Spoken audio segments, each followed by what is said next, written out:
Hello everybody, welcome back. Here we are together for the last lab video for the forensic undergrad course this fall. Number one, I want to address some discrepancies that you're bound to come across. I had originally recorded the original lab 6, I had moved to lab 5 and I was going to find a new final lab. So when you get to the video in a couple of weeks for lab 6, you'll see me talking about that. Disregard that, because after today I went through all of the investigation and forensic challenge assignments, and I decided that they're already pretty hard.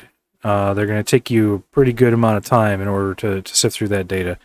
So I decided to leave the labs a little bit more on the easy side and keep the original lab 6 and make this lab 5. So when you get to that video, disregard that. You'll also note that labs 5 and 6 both deal with volatile memory, and the scenarios are kind of similar, which is why when you're watching that video, I'm getting scenarios confused. That's because I was getting that scenario confused with this scenario, so you know where that confusion was coming from. Don't worry about it too much. This is actually a simpler version of what you're going to be doing in lab 6. This is to give you some exposure with volatile memory and using volatility workbench. So. This is Lab 5, Dirty Money. Takes place circa 2004. Acme Unlimited has contacted you to perform forensic work on a recent incident that occurred. One of their employees had received an email from a fellow coworker that pointed to a PDF. Upon opening, the employee did not seem to notice anything. However, recently they have had unusual activity in their bank account. Acme Unlimited was able to obtain a memory image of the employee's virtual machine upon suspected infection. Acme Unlimited wishes you to analyze the virtual memory and report any suspected activities found. Once again, I will not be doing a forensic report. You must do a forensic report. Do not forget to submit one. That is the basis for your grade. But I do have additional questions I would also like you to answer, and I've already copied and pasted those here into to Notepad for us. So the scenario document comes with a VMEM file. In order to open that up in Volatility Workbench, you will need to browse image. And since Volatility Workbench, their default file type handlers are bin, raw, dump, and mem, you're going to need to go down to any file, then select that VMEM file, and then the profile is Windows XP 32-bit Service. I'm talking too fast. Windows XP 32-bit Service Pack 2. Hit Refresh Process List, and once successful, you will see the process list, which I have highlighted here. And coincidentally, that is the answer to the first question, which is just to list processes that were running on the victim's machine, and then which process was most likely responsible for the initial exploit. So if we paste those in there. Scenario document does say that they received a PDF that they believe to be malicious. All right, so if we take a look at the process list, let's do it here because it's easier to see than in the tiny text for volatility. Here is the PDF handler, Acrobat Reader 32.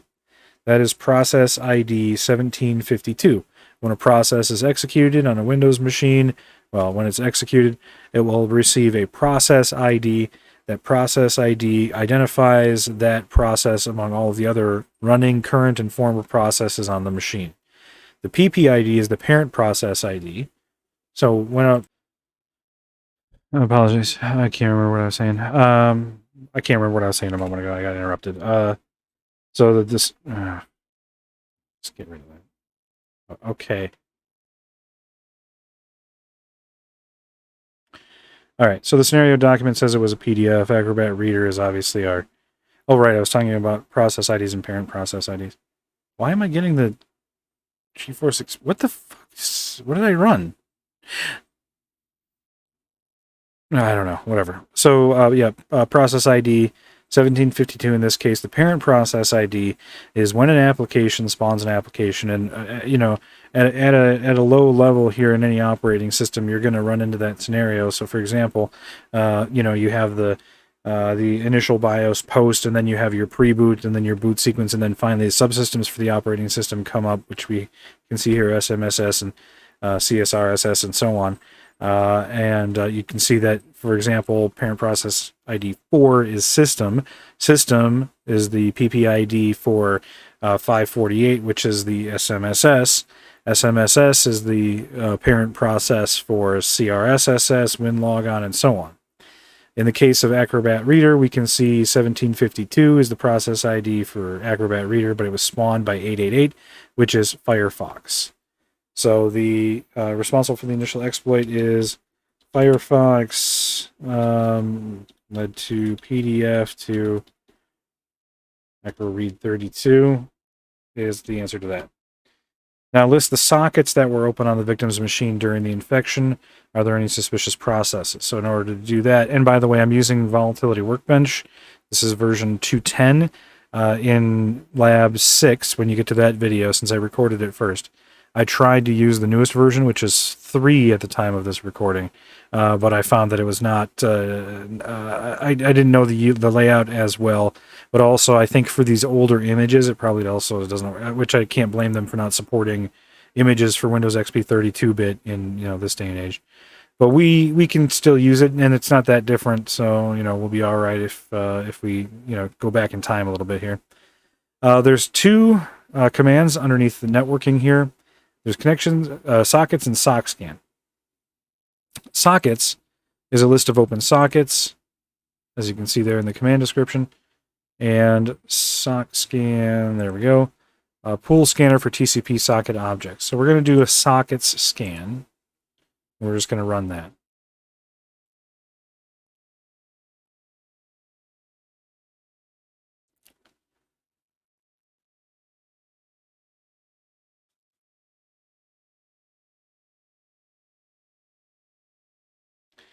MSI exec was also running, so we have some kind of an installer as well.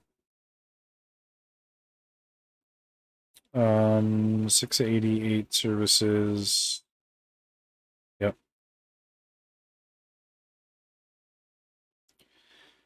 No suitable address space mapping found. Okay.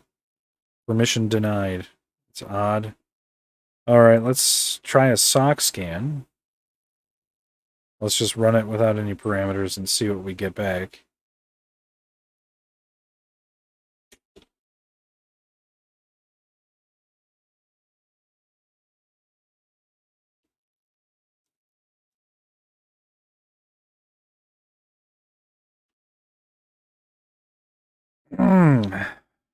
Getting the same problem here.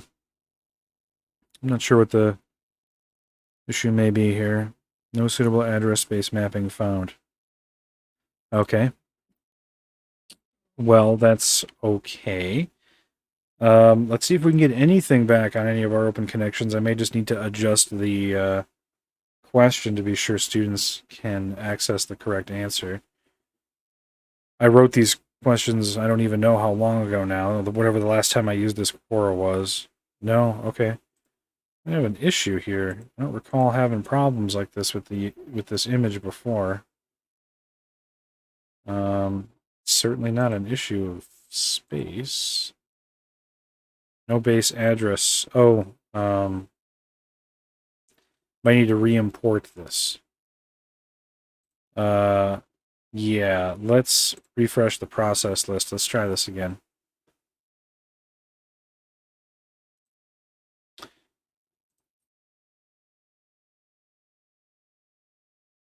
I'm not sure why we're getting a permission denied either, but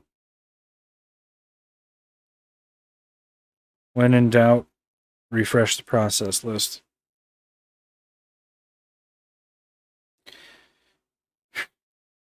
Could be the profile that we are using is not exactly the correct profile as well.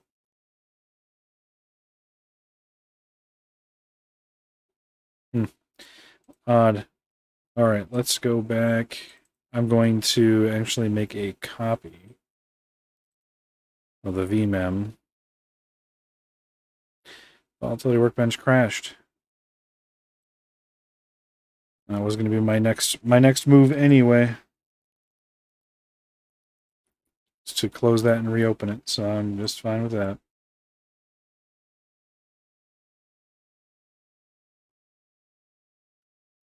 This copy in Volatility Workbench. Just duplicating the vmem file so that we can open her back up.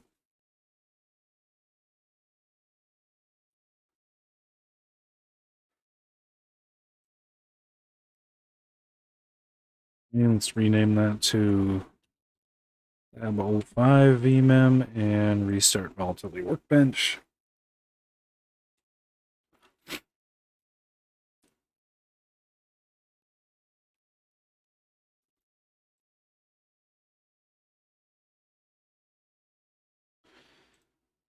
Or any file, lab 5 vmem, profile 1xp 32-bit service pack 2, get process list.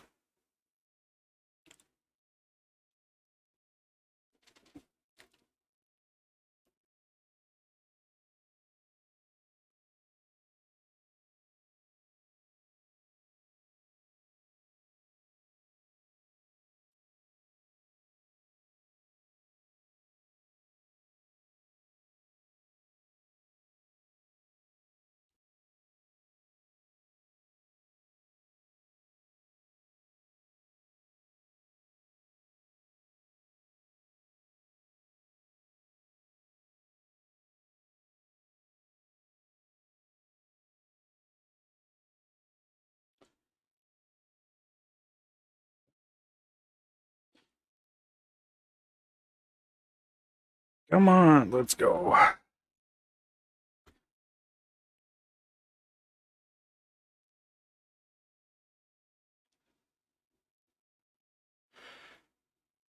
Oh, baby, you got a stew going.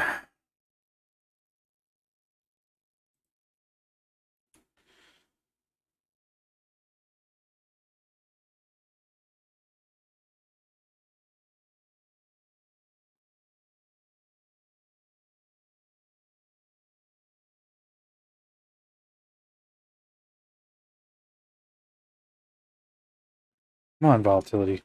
What is going on here? What is going on here?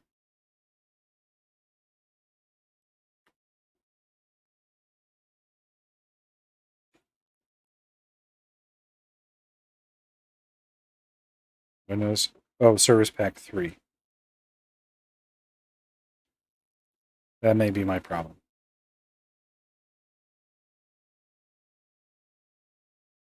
That might be my problem. Might be Service Pack 3 instead of Service Pack 2.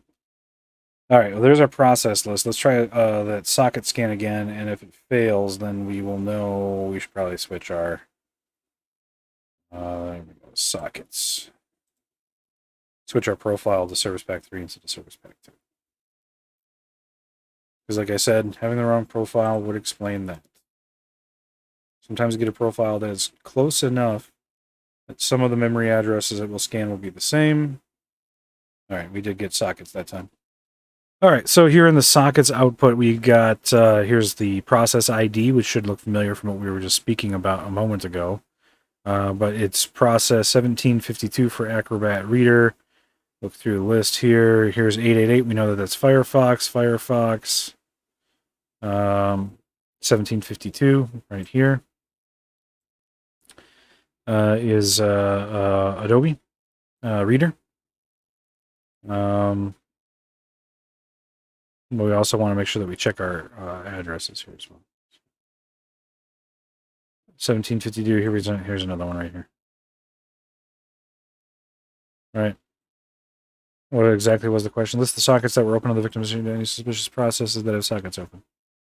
Yes. So let's make sure we don't have any others. Those are the only ones I see. So let's grab these ones here. Copy.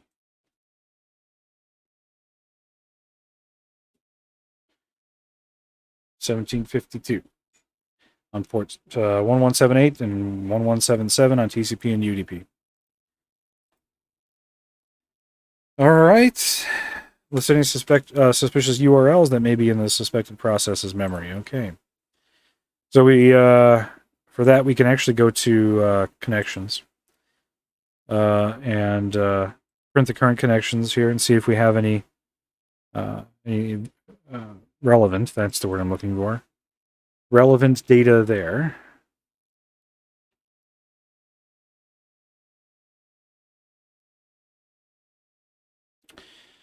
Okay. 1952 right here. That's that connection on port 1178. There's our external IP right there. 212.150.164.203 on port 80. It's the one we see. It's not a URL, but that is a relevant IP address, which we can examine later on. Conscan.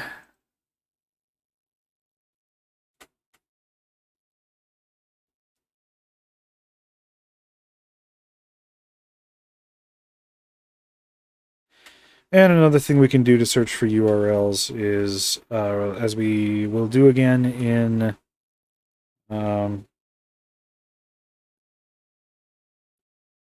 nothing new on that either, which is fine. That's what I would expect. It's the same URL though. So when we get to lab 6, we also will run strings on a memory file as well.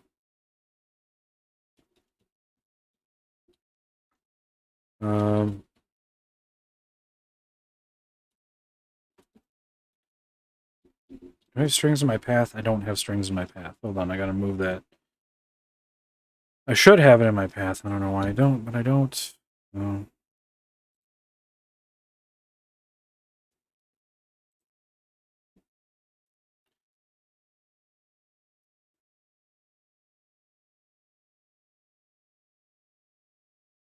And as I learned in my lesson when I recorded Lab 6 last time, it's better to just do the default settings for your first pass.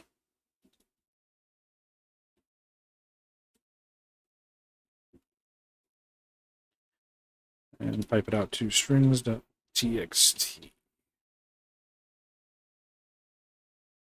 My problem with Lab 6, by the way, when you get to that, you'll notice it takes me a painfully long time to find the relevant information in the strings file. That's because I was only searching for ASCII characters instead of ANSI and Unicode, and ended up wasting a lot of time. All right, and since we're looking for URLs, we can do that fairly easily.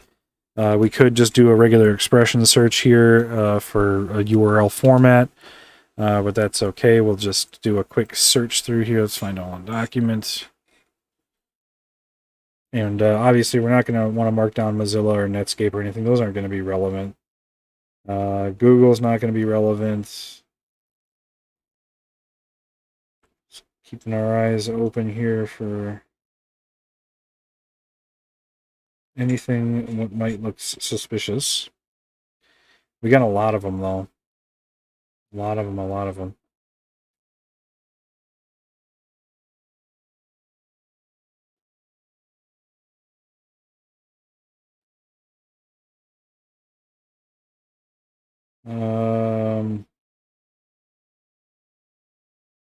Configuration page. I mean, that's going to the gateway. So that must be a config page or something.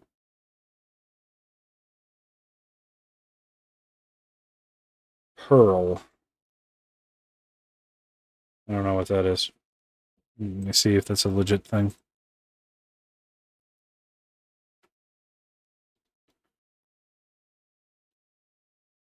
What was that? Perl.org.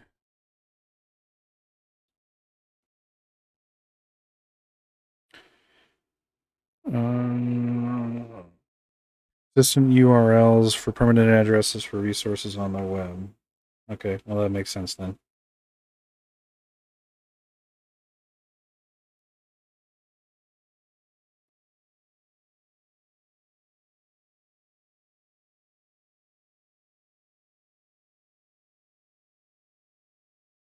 Meyer Web.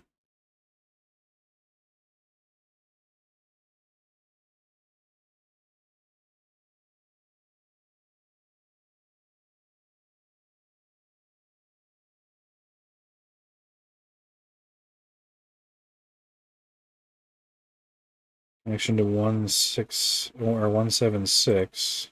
That was our machine. He's here.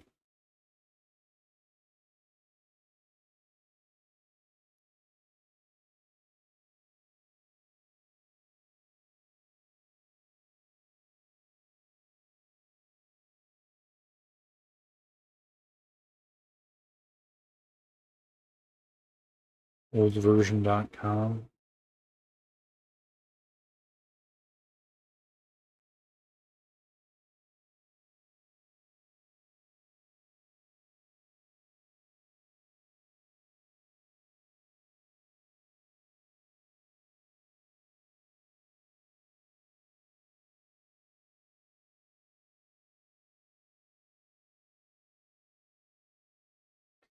Getting impatient.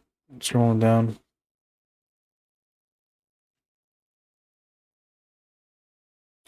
From the bottom up.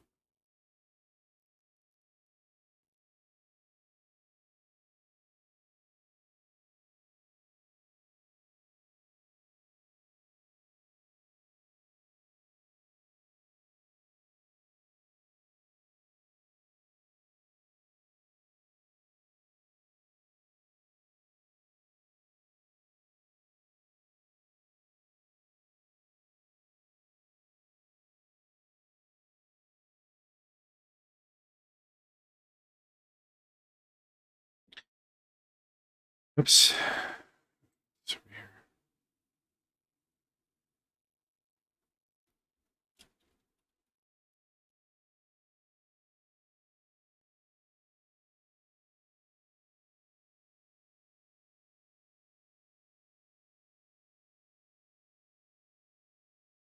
I don't know if that's a artifact of the scenario creation or if that's supposed to be the attack, but making a note of it in either case.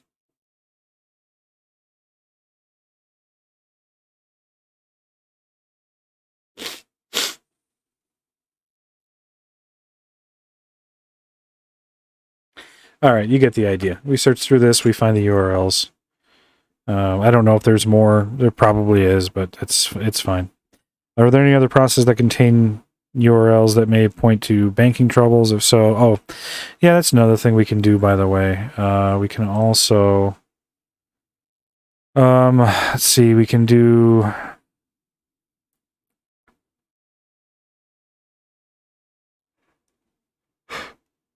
let's do a console scan.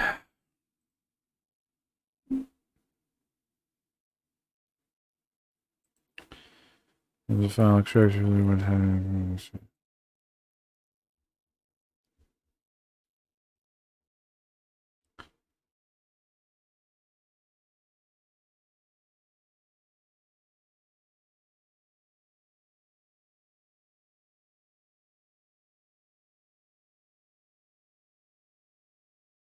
Nothing?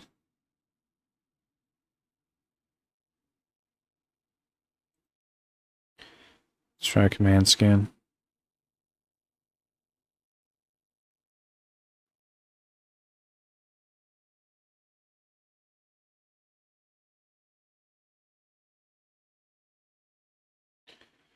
Where is it? There it is.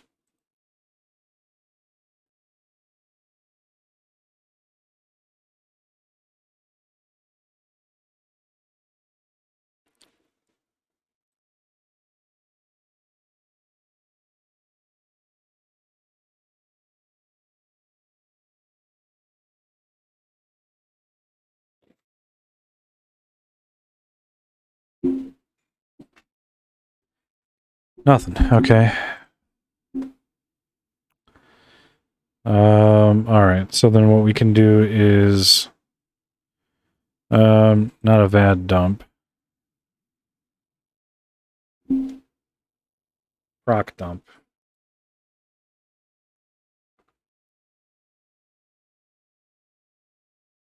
And this can be macro. Select that process, 1752.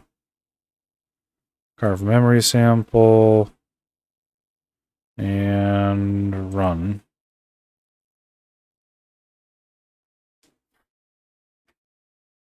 And that's going to take a little while.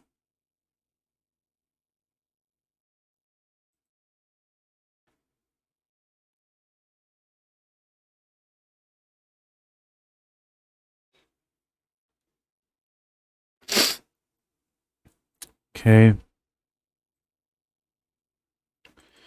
Now there's an acro directory here. See, executable 1752. But it didn't actually carve, unless I'm thinking of a different command. I think this might have been the one I was thinking of, memdump instead of procdump. Ah, shit. Fucking volatility workbench. God damn it.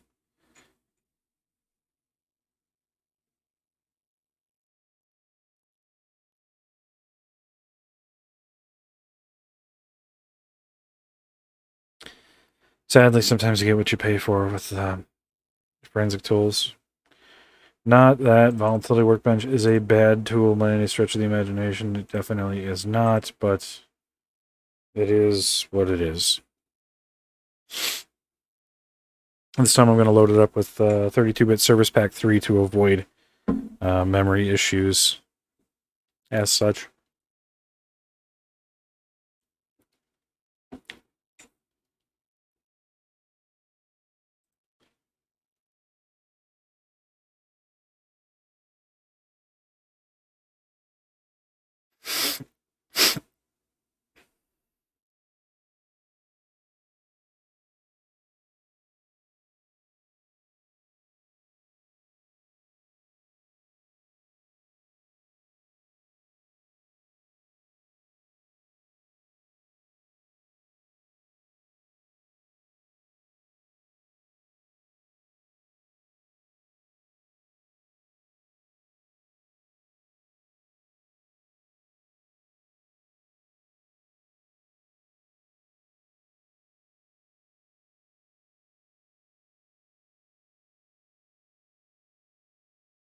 Let me give you something to keep you occupied while we're waiting for this again. Let's sing. Seid artig und fromm, seid besser schön leis, weil der Weihnachtsklingone von euch alles weiß. Klingolaus kommt heute in die Stadt. Clap your hands!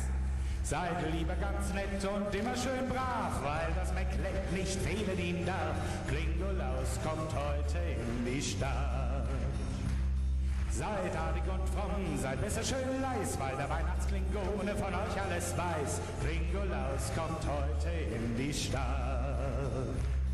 Im endlos weiten Weltall, da klingelt's Bock ganz leis, denn Weihnacht, die kommt wieder auf das Raumschiff Enterprise. Drum, seid artig und fromm, seid besser schön leis, weil der Weihnachtsklingone von euch alles weiß. Klingolaus kommt heute in die Stadt.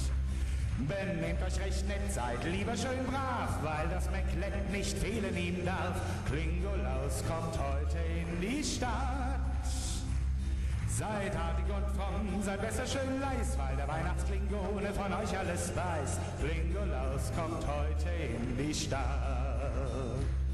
Picard und seine Mannen, die warten voll Respekt, ob Klingolaus auch ihnen etwas Schönes in die Stiefel steckt.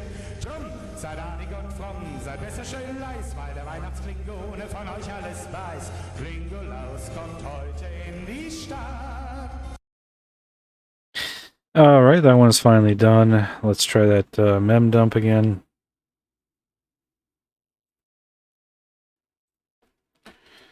Roll.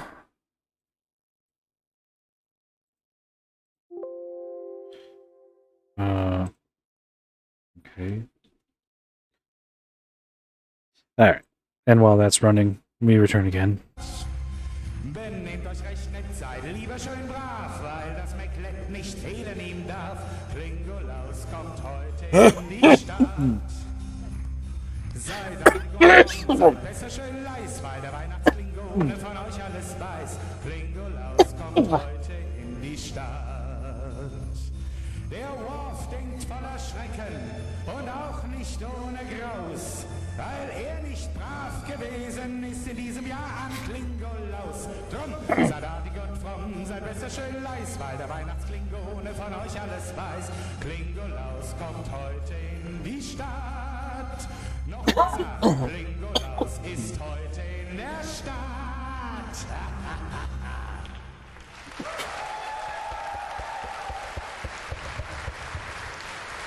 Ihr mögt euch darüber wundern, warum ich an diesem Tag vom Nordpol des Planeten Kronos herab auf diese Welt gestiegen bin, da euer Weihnachtsfest noch beinahe 3 Monate in der Ferne liegt. Genau das ist der Grund. Ihr Menschen von der Föderation habt das Weihnachtsfest gestohlen. Das Weihnachtsfest war von jeher eine klingonische Tradition, die wir Klingonen feiern, um den Tag der Ehre des großen Keiles zu begehen. Und ihr Menschen stahlt es von uns. Aus diesem Grund bin ich hierher gekommen, um euch das klingonische Weihnachtsfest zu zeigen. Um euch zu zeigen, wie wir es feiern und begehen. Und ein paar von euch werden das Glück haben, vom Klingolaus beschert zu werden. Ich brauche nun aus euren Reihen einen Mann und eine Frau, die zu mir hierher kommen werden, um sich von Klingolaus bescheren zu lassen. Hebt eure Arme, wer von euch möchte zum Klingolaus kommen. Ich kann euch nicht sehen, darum wird Kemra mein Auge sein. Habt ihr Angst vor mir? Kommt zum Klingolaus. Ein Mann und eine Frau zur Bescherung durch den Klingolaus.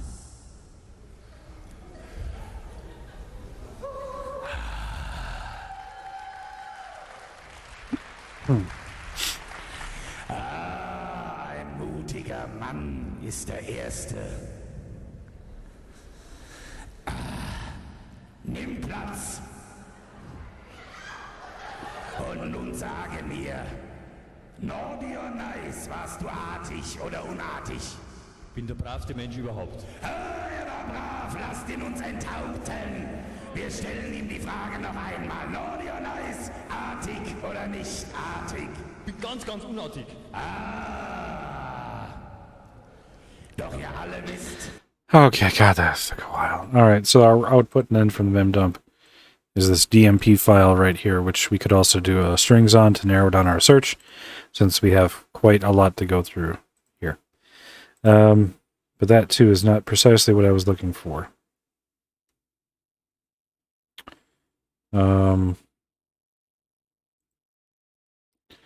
No.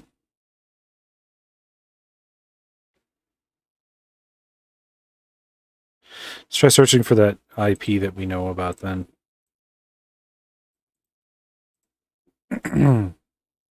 Yeah, it's a different tab in the same thing.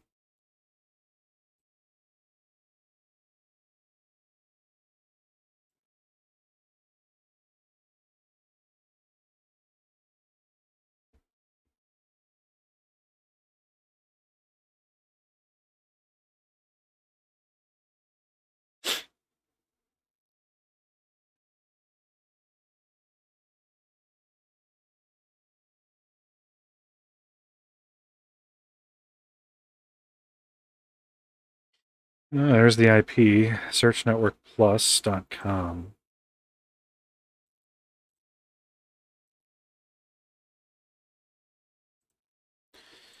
Let's do a search on that.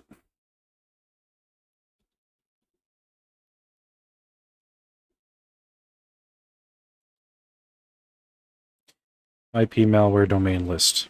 So Search Network Plus is on our list of malware domains.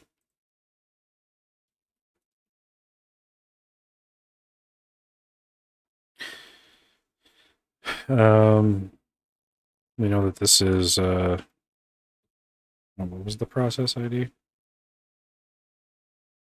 1752.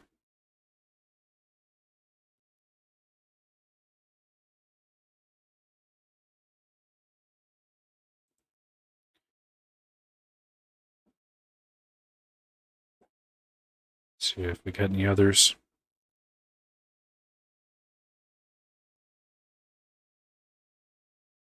It says searchnetworkplus.com. Zeus V1 Trojan. Yes, exploit kit.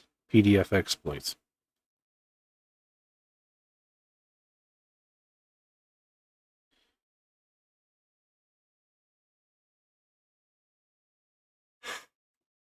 Okay, that's the appearance, and then go from there. As I just did, continue to look through the image and do what you need to do to continue to locate URLs if any others actually exist. Were there any files able to be extracted from the initial process? Well, let's see. We did run a console and a command. Was that before? That was before the crash. Let's try it again now that we're on Service Pack 3, though. Because the command scan and console scan tend to be among the most finicky when it comes to having the correct profile identified, so...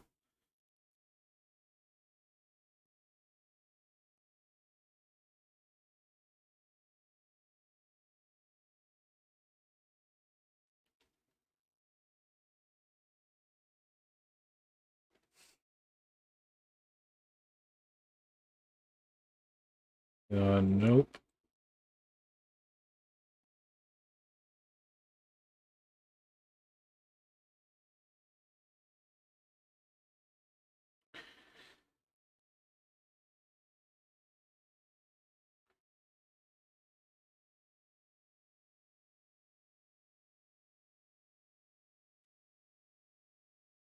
I think that's enough Kingolos. Or Klingolos. Whatever.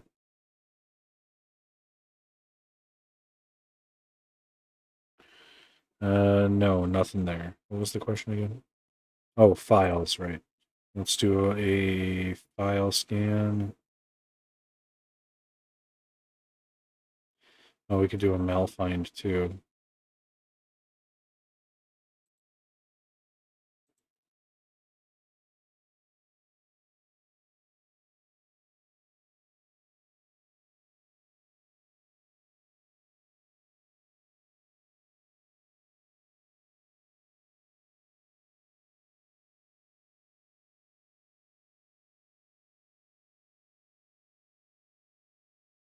Let's check user assists, the user assist key.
Man, volatility takes a long time.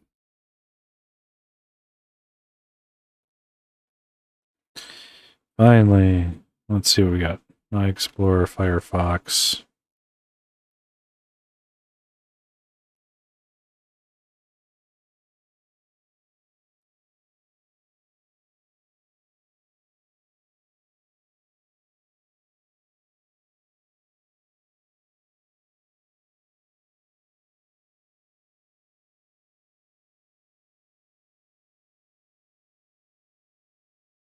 Okay.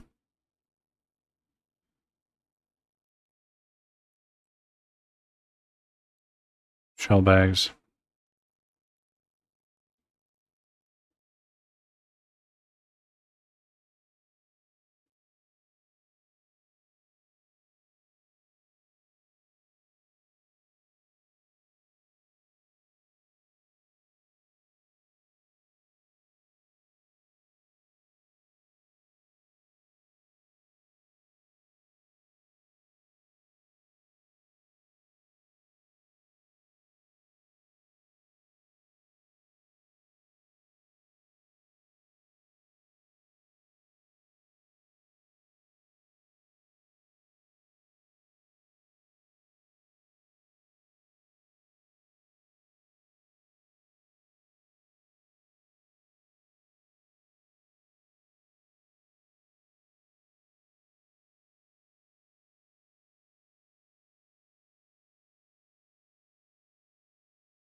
No, I could edit this down.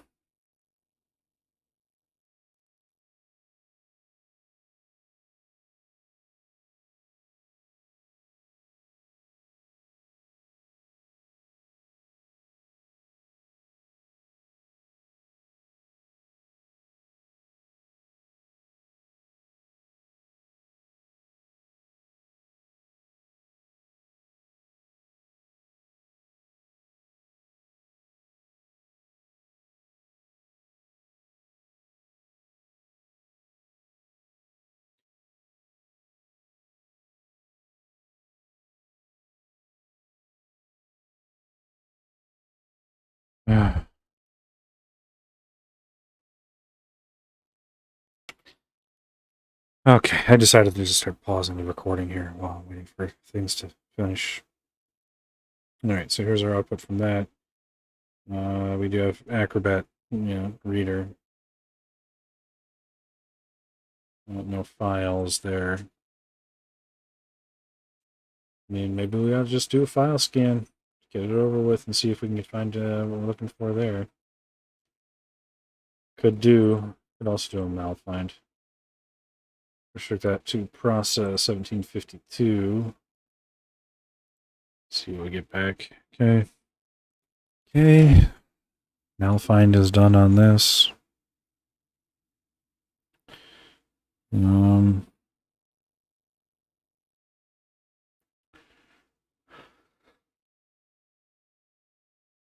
That's not exactly what I was looking for.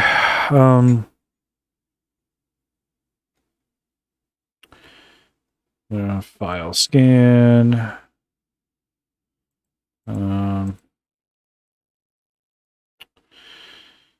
Let's just run it. And back again.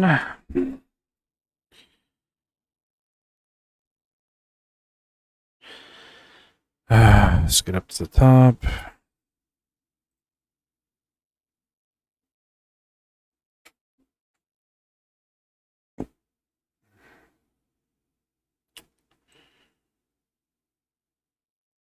All right.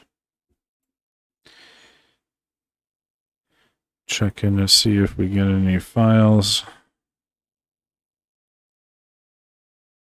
WinMine.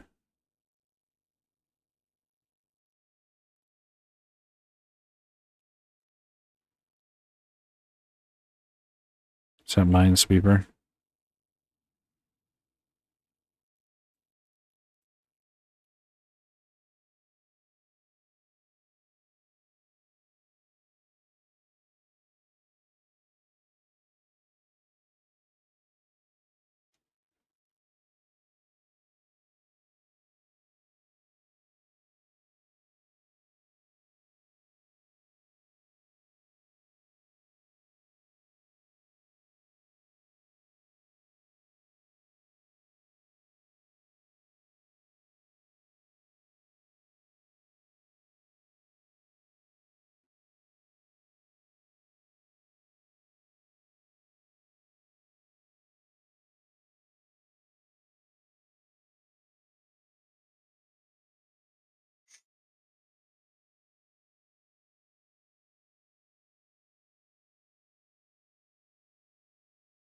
Inward tray.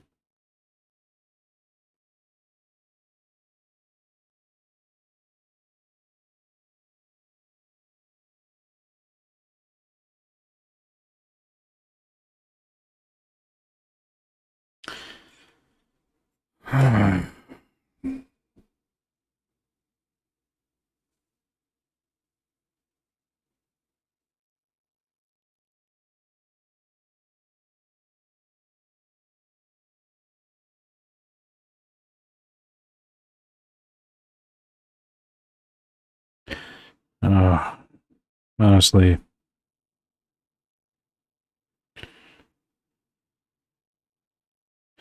Alright, this is what I'm going to do. There's just too much to look at here. And like I mentioned in the other videos and in the video 6, forensic work is not a quick process, okay? It's laborious, it's time consuming, it requires fine attention to detail and vigilance in the face of extreme boredom. But I am just so tired today. So I'm gonna take a couple of shortcuts here.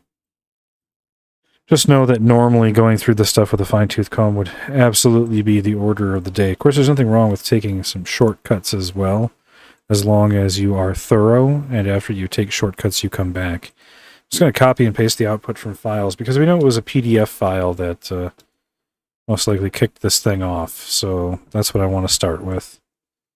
Program files, reader messages, reader message, that's not it. No. No. Find all in current document. Okay, that'll be a little bit easier. I don't see it. I don't see it in here. There is another thing that we can do. Let me fire up autopsy. It is possible to import volatile memory images into autopsy. The key is not to import them as forensic disk images, because they're not. If you do that, then autopsy is going to try to, do its regular intake on them and sort out a file system and stuff, but there's no file system, right? But you can still import it as an unallocated space file. An unallocated disk space is very similar to volatile memory in that it is a blob of data. It is not necessarily contiguous. There's not necessarily, there isn't a file system to reference. It's just piles of data, and some of it is incomplete and some of it is not. Some of it can be reassembled and some of it can't. So, you get a bit.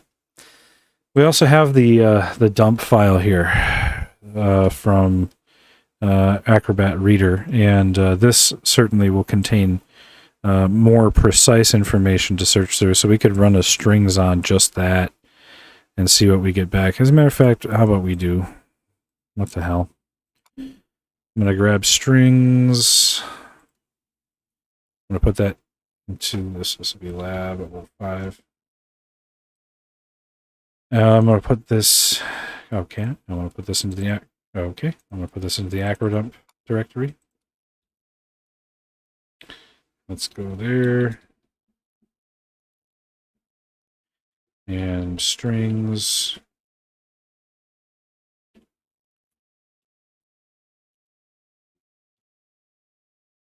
Okay. Wait for that to catch up with us. Autopsy still not ready to go.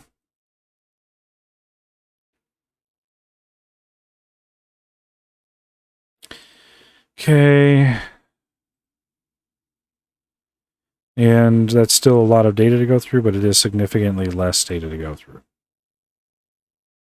All right. Comparatively. So let's search that .pdf here. It's the reader message again.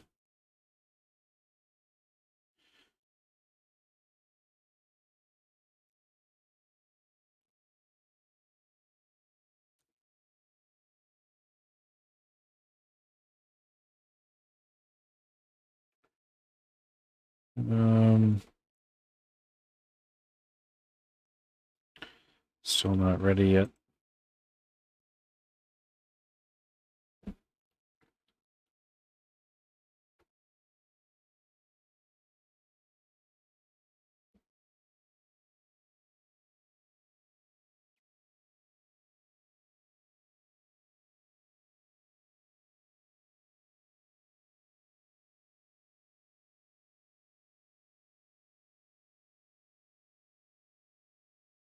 U.pdf.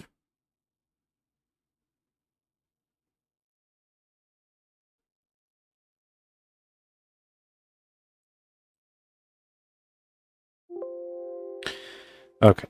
Autopsy's caught up with us. So unallocated space image file.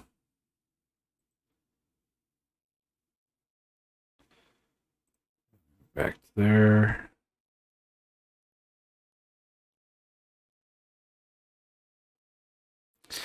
God, all of my forensic tools run like such trash on this computer. Why? I mean, autopsy and volatility especially, but still, just absolute trash.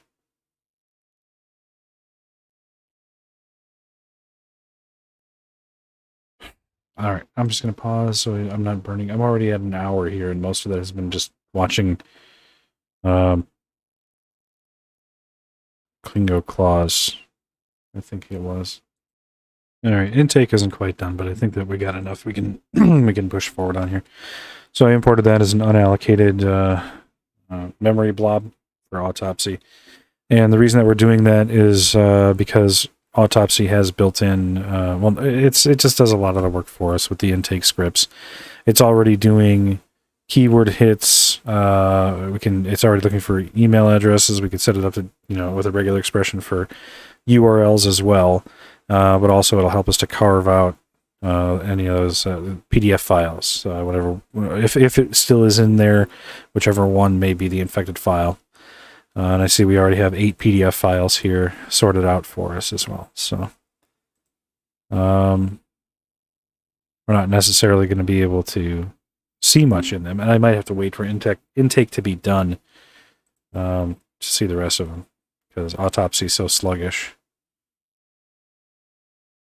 But we at least have a couple of decently sized ones here. All right, so.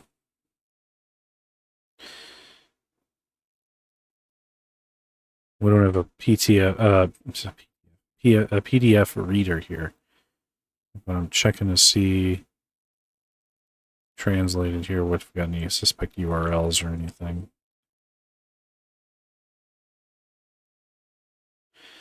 Could also run an AV scan on these too. I think I'm going to jump right to these ones here on the bottom that are intact enough that they're hashed and all.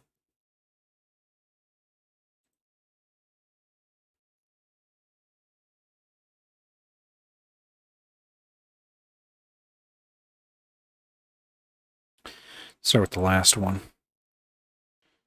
Okay.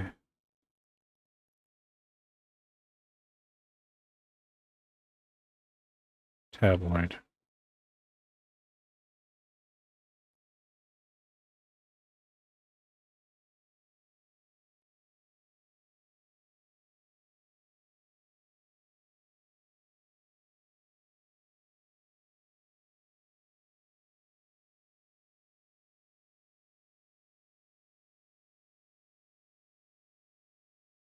So the question was, what exactly? Were there any files that were able to be extracted from the initial process? Yeah, we got PDFs all over the place right here. Just autopsy so sluggish.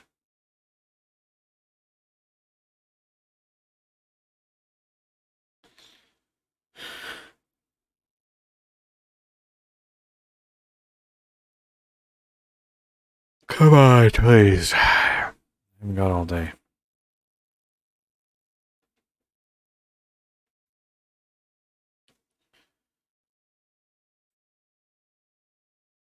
All right. You get the idea. We can carve out some PDFs. There are some actual intact files in the memory blob. One of these PDFs is likely to be ours. Do be careful if you try to extract and run any of these PDFs. It is infected. That is how the scenario was created with live malware. So don't run anything unless it's in a virtual machine, and so on. If there was a file extractor in the initial process, what technique did it use to perform the exploit? Well, that we already know. It was a PDF that came from Firefox, but Firefox may have been launched by another process. 1756 is no longer in the list. So that's what spawned Firefox, which could have been Outlook or another browser or email client of some kind. So we'd have to dig around for evidence of one of those. If any suspicious files can be extracted from an injected process, do any antivirus. So what we could do is we could. This is gonna take fucking forever with autopsy, but I'm gonna do this for you guys so you can see the results. What we're gonna do is extract all these PDFs eventually. And we'll submit them one at a time to VirusTotal and see if we get anything back on them. So I'm just going to pause the tape while you pause the recording while autopsy is taking an hour to extract these. Goddamn. All right.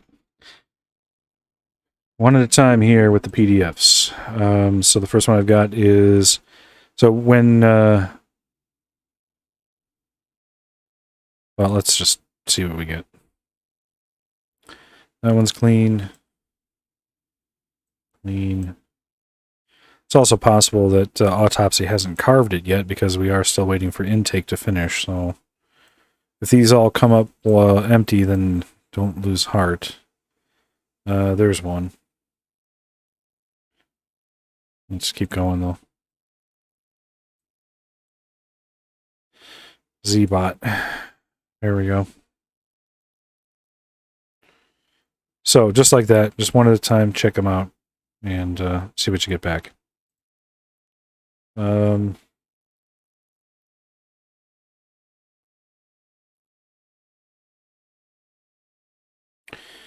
we know it's Zbot. We just saw that. Oh, sorry, we were on number 9. Are there any related registry entries associated with the payload? Well, we can do a registry scan for that.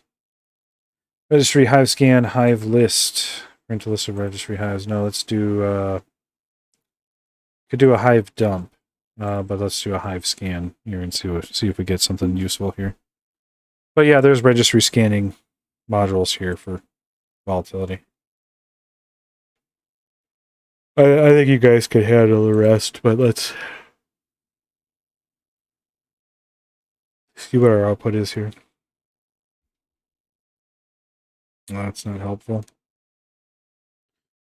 Did we already do? We already did a user assist.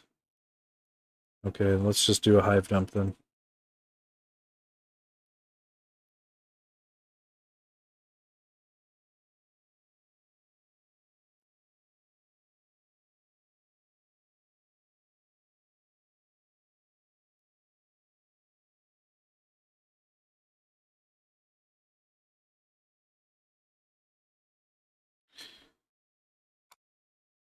Oops. The wrong folder.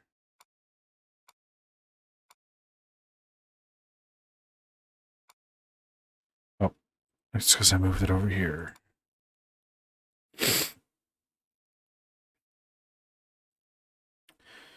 Hive offset must be provided. I don't know.